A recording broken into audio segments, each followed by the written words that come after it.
The realm. Do you know what the realm is? It's the 1,000 blades of Aegon's enemies. A story we agree to tell each other over and over till we forget that it's a lie. What's up, ladies and gentlemen? Welcome back for another Game of Thrones and A Song of Ice and Fire video. In today's video, I want to talk about George R.R. Martin's original outline for A Song of Ice and Fire. This is something I have made a video about before, because in the outline it does state which 5 main characters would survive the entire story, but that's not what I want to discuss today. In this outline, it says a few interesting things about Jon Snow and Tyrion Lannister, which is what I want to show you, because I have been wondering if this could still have some sort of impact on the story or television show. Based on one of the recent spoilers that came out, I think there is a very good chance that it could, so let's talk about what those things are. Before I get started, I want to make sure I give an official spoiler warning. Even though it has not been confirmed, it does come from a reliable source, so please proceed with caution. Now, I'm sure most of you are already well aware of this original outline, but there may be some people watching this video that have never heard about this until today. In that case, I want to make sure all those people are brought up to speed. The first thing I want to do is read the letter that George sent to his publisher, that way everyone knows exactly what I'm talking about. But if you would like to skip over this portion of the video, I will put a timestamp at the bottom of the screen. Some of it is hard to read because there are some glares in the photos, so I'll just try to summarize what the 3 pages said. For those of you that don't know, back in 1993, George R.R. Martin sent a 3-page letter to his publisher, and in this letter it provided the basic structure he wanted to have for his story. He originally only wanted to make it a trilogy, but as of right now he has already published 5 books, and he has stated he wants to make up to 7. His story has already doubled in size, and once you see what he originally had in mind for the story, you can see he has already deviated from most of it. But let's take a look at what it says. Dear Ralph, here are the first 13 chapters, 170 pages, of the high fantasy novel I promised you, which I'm calling A Game of Thrones. When completed, this will be the first volume in what I see as an epic trilogy with the overall title, A Song of Ice and Fire. As you know, I don't outline my novels. I find that if I know exactly where a book is going, I lose all interest in writing it. I do, however, have some strong notions as to the overall structure of the story I'm telling, and the eventual fate of many of the principal characters in the drama. Roughly speaking, there are 3 major conflicts set in motion in the chapters enclosed. These will form the major plot threads of the trilogy. The first threat grows from the enmity between the great houses of Lannister and Stark as it plays out in a cycle of plot, counterplot, ambition, murder, and revenge, with the Iron Throne of the Seven Kingdoms as the ultimate prize. This will form the backbone of the first volume of the trilogy, A Game of Thrones. While the Lion of Lannister and the direwolf of Stark snarl and scrap, however, a second and greater threat takes shape across the Narrow Sea, where the Dothraki horse lords mass their barbarian hordes for a great invasion of the Seven Kingdoms, led by the fierce and beautiful Daenerys Stormborn, the last of the Targaryen dragon lords. The Dothraki invasion will be the central story of my second volume, A Dance with Dragons.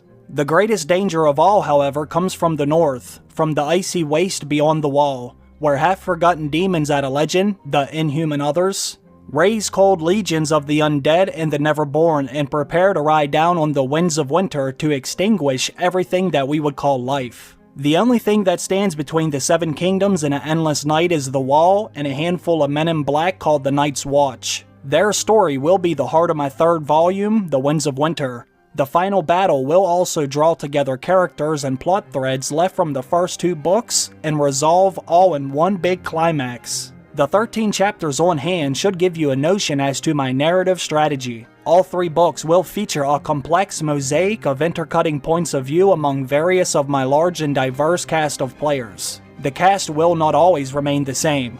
Old characters will die, and new ones will be introduced. Some of the fatalities will include sympathetic viewpoint characters. I want the reader to feel that no one is ever completely safe, not even the characters who seem to be the heroes.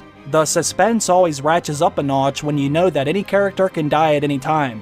5 central characters will make it through all 3 volumes, however, growing from children to adults and changing the world and themselves in the process. In a sense, my trilogy is almost a generational saga, telling the life stories of these 5 characters, 3 men and 2 women. The 5 key players are Tyrion Lannister, Daenerys Targaryen, and 3 of the children of Winterfell, Arya, Bran, and the bastard Jon Snow. All of them are introduced at some length in the chapters you have on hand. Alright, now let me stop right here for a quick second. As of right now, everything in the original outline has pretty much stayed the same. He did not deviate too far from the backbone of the story. The smaller plot threads is where he started to make changes, but as of right now, the current story has pretty much stayed the same. Even those 5 main characters are still alive, but let's continue. This is going to be, I hope, quite an epic. Epic in its scale, epic in its action, and epic in its length. I see all 3 volumes as big books, running about 700 to 800 manuscript pages, so things are just barely getting underway in the 13 chapters I've sent you.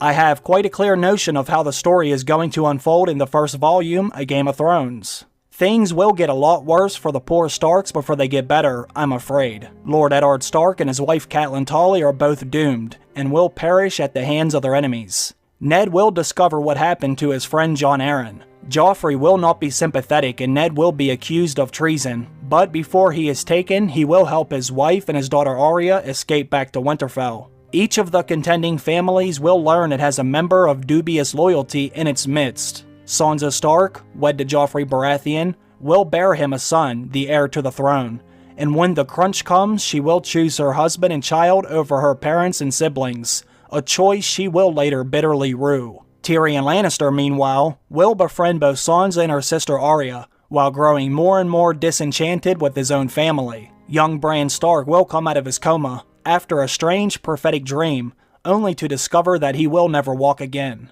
He will turn to magic, at first in hope of restoring his legs, but later for its own sake. When his father Eddard Stark is executed, Bran will see the shape of doom descending on all of them, but nothing he can say will stop his brother Robb from calling the banners in rebellion. All of the North will be inflamed by war. Robb will win several splendid victories and maim Joffrey Baratheon on the battlefield, but in the end he will not be able to stand against Jaime and Tyrion Lannister and their allies. Robb Stark will die in battle, and Tyrion Lannister will besiege and burn Winterfell. Try to remember that little detail right there. It says Tyrion Lannister will burn Winterfell.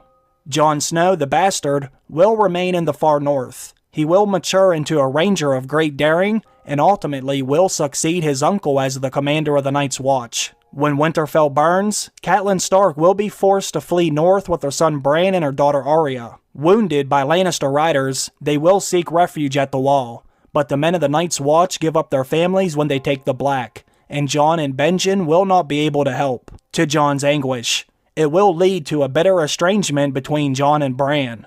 Arya will be more forgiving, until she realizes, with terror, that she has fallen in love with Jon, who is not only her half-brother but a man of the Night's Watch, sworn to celibacy. Their passion will continue to torment Jon and Arya throughout the trilogy, until the secret of Jon's true parentage is finally revealed in the last book.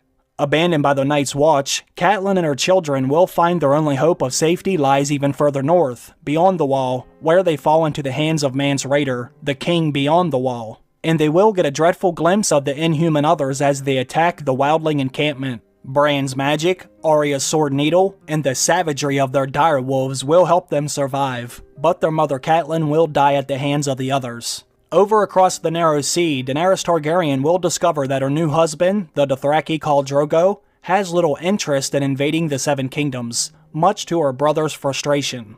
When Viserys presses his claim past the point of tact or wisdom, Khal Drogo will finally grow annoyed and kill him out of hand, eliminating the Targaryen pretender and leaving Daenerys as the last of her line. Daenerys will bide her time, but she will not forget. When the moment is right, she will kill her husband to avenge her brother, and then flee with a trusted friend into the wilderness beyond vast Dothrak.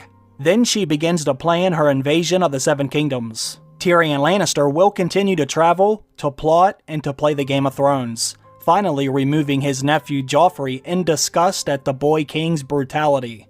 Jaime Lannister will follow Joffrey on the throne of the Seven Kingdoms, by the simple expedient of killing everyone ahead of him in line of succession, and blaming his brother Tyrion for the murders. Exiled, Tyrion will change sides, making common cause with the surviving Starks to bring his brother down, and falling helplessly in love with Arya Stark while he's at it. His passion is, alas, unreciprocated, but no less intense for that, and it will lead to a deadly rivalry between Tyrion and Jon Snow. I hope you will find some editors who are as excited about all of this as I am. Feel free to share this letter with anyone who wants to know how the story will go. All the best, George R.R. Martin. There is one thing I want to say before we go any further. At some point, George R.R. Martin did try to say he was making things up when he wrote the outline, but I think most of us can agree that's not entirely true, because most of what he wrote in the outline did end up happening in the story. He may have deviated from certain aspects of it, but he did not stray too far. And for those of you that did not follow along, there are a few things I want to point out, because it may or may not have an impact on how the show or story ends. In the original outline, it says Tyrion Lannister and Jon Snow end up in a deadly love triangle over Arya Stark. It even says Tyrion burns down Winterfell at one point. Now, I want to talk about this because there are some spoilers that have come out that could indicate something along these lines does happen. The only difference is it may not involve Arya Stark in the same way that it says here. Based on what we've seen in Game of Thrones, it looks like Jon Snow and Tyrion Lannister are both in love with Daenerys Targaryen. We all remember that scene on the boat, when Tyrion had that look on his face as Jon and Daenerys went into the cabin to have sex. Even the actor, Peter Dinklage, who portrays Tyrion Lannister in the show, spoke about this during an interview with Entertainment Weekly, and it said this. Speaking to Entertainment Weekly, Dinklage chatted about what he felt Tyrion's reaction was after he found out Jon Snow and Dany started to have sex. The actor said, "A lot of the time with Tyrion, it's professional and personal. Obviously, he has feelings for Daenerys. He loves her, or thinks he does. She's awe-inspiring, and he's questioning that because he doesn't have a good track record for falling in love. There's jealousy wrapped up in there also, and he loves Jon Snow too. They're the two people he has the most in common with, in a way. They're both outsiders in their families who have refused to follow the path their family has taken, and hopefully for the better. He's wondering how smart of a move Jon and Dany's romance is, because passion and politics don't mix well. He knows the two of them getting together could be very dangerous." Alright, now I wanted to point this out because it sounds very similar to what it says in that original outline, but instead of them falling in love with Arya, they fell in love with Daenerys instead. What makes this so interesting is the fact that it says the love triangle will turn deadly, which means at least one of these three characters could end up dead next season.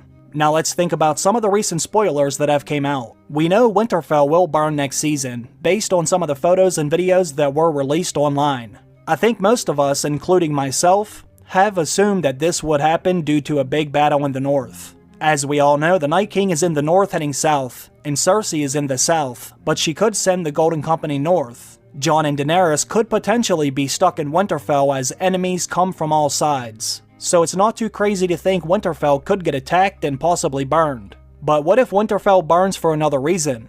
What if someone from inside the castle tries to burn it down for other reasons? In this original outline, it says Tyrion burns down Winterfell, so what if that's why we are actually seeing Winterfell burn in the photo and videos from the set? Now I know some of you may be thinking, why would Tyrion do something like that? He's trying to help Jon and Daenerys. I know that's how I always felt, but that was until more details started to come out. The most recent spoiler from Freaky Doctor says Tyrion Lannister will die next season, after he is convicted of treason. Apparently, they will hold a trial in the Dragon Pit, and Tyrion will be sentenced to death. This was very hard to believe at first, but the more I think about it, the more I think it might be true. Also, the actor gave another recent interview when he said something very ominous about his character's endgame. During an interview with Vulture, Dinklage stated, "I think Tyrion was given a very good conclusion, no matter what that is. Death can be a great way out." Now, as we all know, actors tend to say some misleading things during interviews, but when you think about some of Tyrion's actions last season, along with the possible spoilers for Season 8, maybe Tyrion does actually die next season. Maybe he will choose his family over his friends. What if Tyrion actually betrays Jon and Daenerys next season, and he is the one who burns down Winterfell, just like it said in the original outline? Tyrion and Daenerys did bump heads during most of the season, and I think we can all agree that Tyrion made some very stupid decisions that cost them all greatly. Then we have the scene with Tyrion and Cersei that cuts away before we see how it ends, along with the look on Tyrion's face when Jon and Dany go into the cabin alone. Maybe Tyrion actually snaps next season and does the unthinkable. The weird thing is, All the characters that would have been involved with these different plot lines are a part of the 5 original main characters of the story. I don't know about you, but Tyrion has always been one of my favorite characters, and he is actually one of the few characters I thought were guaranteed to live, but now I'm not so sure.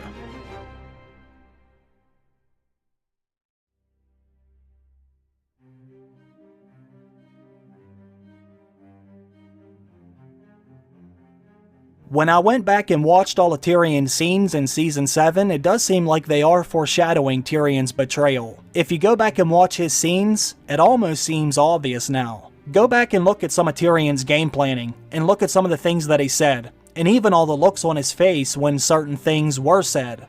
I really hate to say it, but this might be the end of the road for our old friend, Tyrion the Imp Lannister. What do you think? Could there be some truth to the original outline and all the recent spoilers? Or do you think people are just trying to blow smoke up our asses? Let me know if your thoughts have changed on any of this, because I know I constantly go back and forth with what I believe when it comes to all the different so-called spoilers. Anyways, I want to thank everyone for watching today's video. I really appreciate that, and I also want to thank everyone on Patreon for supporting my channel. I hope you all have a great day. I will see you again very soon. Bye.